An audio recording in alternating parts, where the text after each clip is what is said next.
She thought the worst part was the betrayal. That the man she loved was sleeping with her mother. That every holiday, every birthday, every Sunday dinner had been a lie served with a smile. But betrayal wasn't the end of her story. It was the beginning of her countdown. 5 days after Maya Benson discovered the truth, she vanished. No note, no goodbye, just silence and a locked basement door. Her husband said she was visiting friends. Her mother said she was too emotional to talk. But something felt off. The house didn't sound right. The air didn't move right. And behind the polished floors and perfect pictures, something was rotting. What really happened in those 5 days? Because this wasn't just infidelity. This wasn't just betrayal. This was a setup, a calculated erasure, and the truth wasn't lost. It was buried, waiting to be found. The Benson name meant power. It was carved into buildings, embossed on shipping containers, whispered in backroom contracts. But behind the wealth, behind the empire, there was always Lorraine. Lorraine Benson. Elegant, cold, precise. She didn't build Benson Logistics from the ground up, her father did. But she turned it into something the market couldn't ignore. And along the way, she built something else, a legacy of obedience. And Maya? Maya was her masterpiece. From the moment she could walk in patent leather shoes, Maya wasn't treated like a daughter. She was treated like a successor. Raised in marble hallways and private academies, her life was a succession of curated moments designed to reflect perfection. Every smile was practiced. Every word measured. She was not raised to feel, she was raised to function. Lorraine never hugged her. Never asked her if she was happy. Instead, she coached her like a strategist molding a pawn. "You don't need love," Lorraine once told her. "You need clarity." And so Maya learned to keep her feelings folded away in the pages of unused journals, hidden between charity galas and press releases. By the age of 25, she was a board member at Benson Logistics. By 26, she was married. And by 27, she disappeared. But to understand how it happened, to understand how a woman born into power could vanish so completely, you have to go back. Back to where it began. Elijah Benson built the business. Lorraine inherited it. But Maya? She lived in it. It was her school, her theater, her cage. And in that cage, she learned a simple truth. Silence was survival. She wasn't rebellious. She didn't date against her mother's wishes.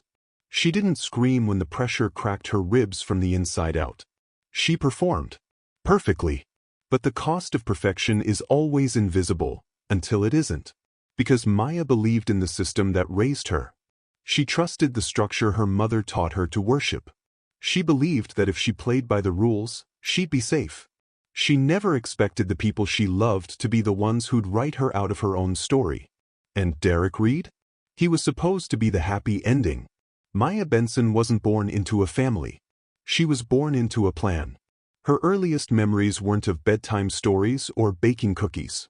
They were of navy blue folders, business luncheons, and sitting perfectly still beside her mother in boardrooms filled with men who whispered about margins and market shares. She learned how to keep her back straight before she learned how to ride a bike. She memorized power dynamics before multiplication tables. Her childhood was measured in expectations, not milestones. Her mother, Lorraine Benson, wasn't a mother in the traditional sense. She was a curator. Sharp, elegant, ruthless in her pursuit of control. Lorraine didn't believe in nurturing, she believed in shaping. And Maya, beautiful, intelligent, obedient, was her legacy in training. From the outside, their life looked like a fairy tale version of success.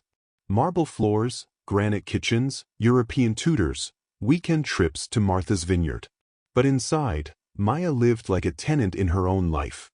Nothing was hers. Not her friends. Not her passions. Not even her name. It belonged to the Benson brand. At 5, she could recite the mission statement of her family's logistics empire. At 7, she gave interviews to prep school newspapers about her dreams of enterprise leadership. At 10, she had already stopped asking for hugs. By the time Maya turned 13, she knew that emotions had no place in the empire her mother ruled. Feelings were liabilities. Vulnerability was ammunition. And love? Love was a performance. She was praised for being well-behaved, articulate, mature beyond her years. But no one asked what that maturity cost her. No one questioned why a little girl never cried or why her laughter sounded rehearsed. She wasn't taught to live, she was taught to endure, to adapt, to mirror whatever version of herself would win approval. And it worked. Maya rose exactly as expected. Valedictorian at 17. Columbia graduate at 21. 2 department promotions by 23. A seat at the executive table by 25. She did everything right, everything that was asked, everything that would make her mother look proud. But pride from Lorraine was a currency that always came with interest. For every achievement, there was a caveat. "Well done," Lorraine would say, "but next time, do it faster, smoother, cleaner." The higher Maya climbed, the smaller she felt inside. And still, she kept going. Because she didn't know how to stop. Stopping meant failure. And failure meant abandonment. There was no room for rebellion in the Benson household. Her father, Charles, was the only softness Maya ever knew. Quiet, kind, reserved. He didn't push her the way Lorraine did. He didn't critique or mold. He simply watched. And when Maya was little, he was the only one who let her fall asleep on his shoulder without expecting anything in return. But Charles was a relic in the house that Lorraine controlled. His voice was always softer, his presence always second. Over time, Maya watched her father shrink into a supporting role, a bystander in the empire his name helped build. And she learned something from him, too. Silence is what keeps you in the room. So she silenced herself. No tantrums. No breakups. No unplanned detours. Even when she wanted to pursue writing, Maya swallowed the urge. Stories don't feed empires, Lorraine had said. They distract from them. And Maya obeyed, because obedience was the only language her mother seemed to understand. But beneath the surface, a longing festered. A longing not for rebellion, but for choice. For a life that was truly hers. For the freedom to ask herself, who would I be if no one was watching? She never got to answer that. Because before she could take that first breath of freedom, Lorraine handed her Derek Reed. Derek Reed didn't walk into Maya Benson's life by chance. He was placed. He arrived with a clean resume, a composed smile, and a backstory designed to earn trust. Raised by a single mother in South Dallas, he came from nothing, and that made him perfect. Because in a world obsessed with legacy and old money, Derek was the outsider who could make the empire look progressive, grounded. But what no one saw, what Maya didn't see, was that Derek had already been shaped before he ever shook her hand. Lorraine Benson found him. She didn't stumble upon him. She selected him. It was a networking mixer hosted by Benson Logistics, the kind meant to showcase philanthropic engagement with underserved youth. Derek had shown up late, wearing a second-hand blazer and shoes with soles starting to separate. He didn't belong in that ballroom, and he knew it. But Lorraine? She saw opportunity. She approached him like she approached deals, measured, quiet, confident.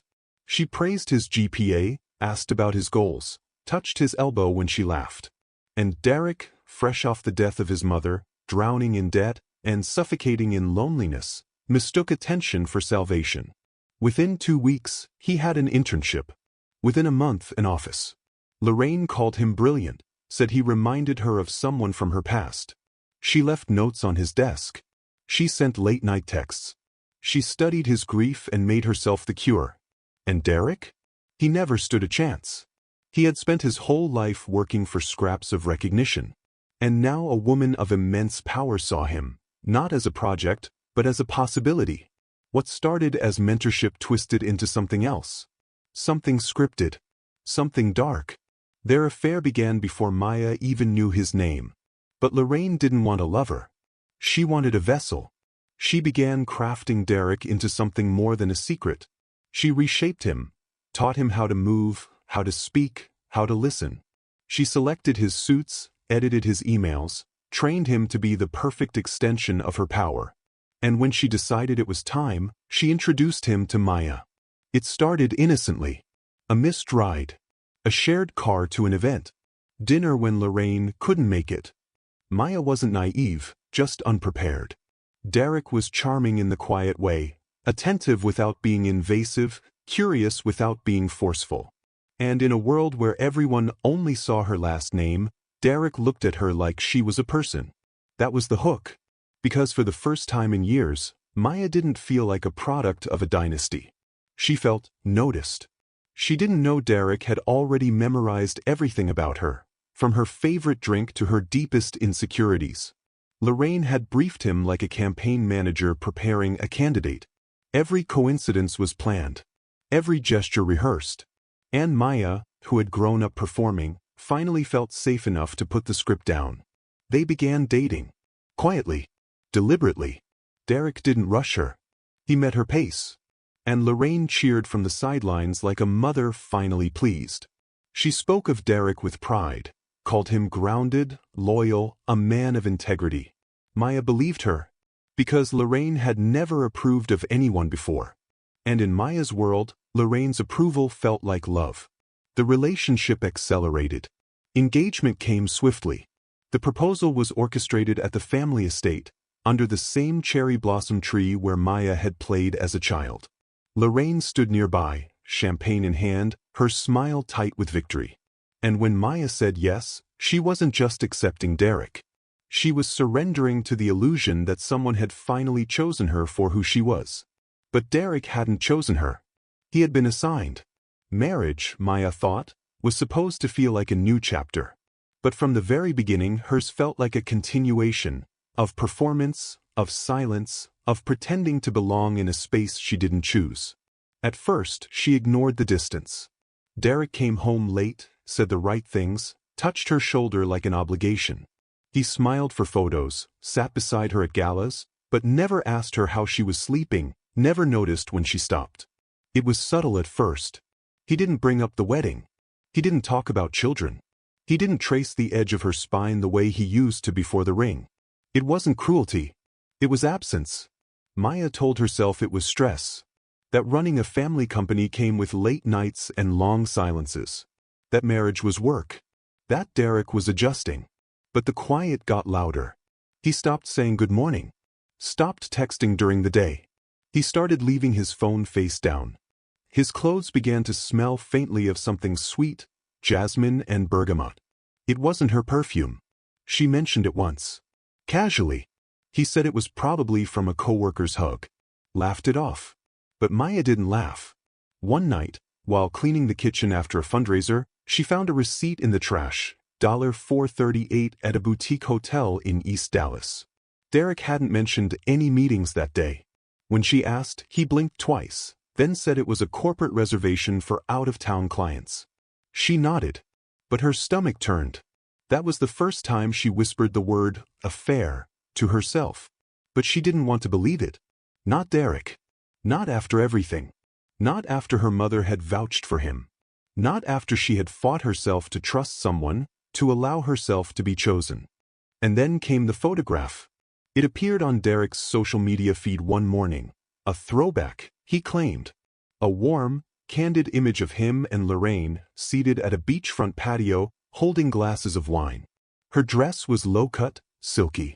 Her hand rested lightly on his forearm. Their smiles were too familiar, too practiced. The caption read, "Grateful for those who believed in me before the title ever did." Maya stared at it for 10 full minutes. She didn't ask questions. Not yet. She simply screenshotted it, created a new folder on her desktop, named it Unspoken Things, and placed the photo inside. That night, she couldn't sleep. She lay awake next to a man who turned away from her even in dreams, who didn't flinch when she wept softly into the pillow, who didn't reach for her hand. She began to search, old emails, hotel records, texts, calendars. There were gaps, blanks. Too many nights where explanations were thin, too many lunches that Lorraine suddenly had to cancel, only for Derek to reappear with the same cologne she wore. Then came the WhatsApp sync. Derek had forgotten to disable his backup. And every message, every voice note, every saved image, synced to the shared cloud they rarely checked. And in one moment of late-night desperation, Maya opened it. She didn't find suspicions. She found proof. Photos. Voice notes. Ultrasound scans. Messages between Al and Derek, speaking not in whispers, but in full declarations. Of a child. Of a plan. Of Maya's role in all of it, a placeholder. A distraction. And when she scrolled to the final message, one Lorraine had sent just 2 days prior, it read, "Just keep her calm. Make her feel like it's still her story. She won't see it coming." Maya sat in the dark, shaking. She wasn't just betrayed. She was being replaced. July 17, 2019, began like any other Wednesday. But for Maya, it was the day everything snapped. She didn't eat.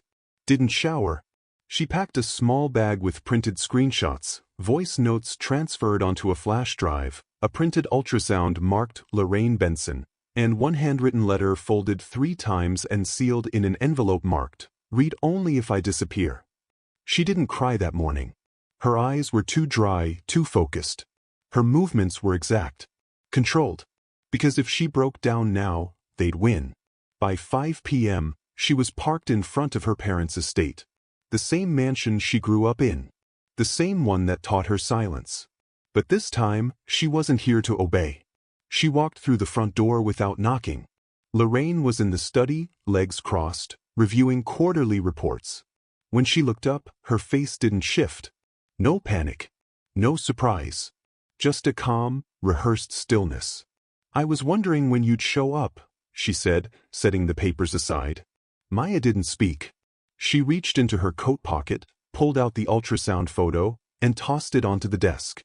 "You slept with my husband," Maya said, her voice shaking but sharp. "You're carrying his child. You lied to me. You used me. You killed Dad."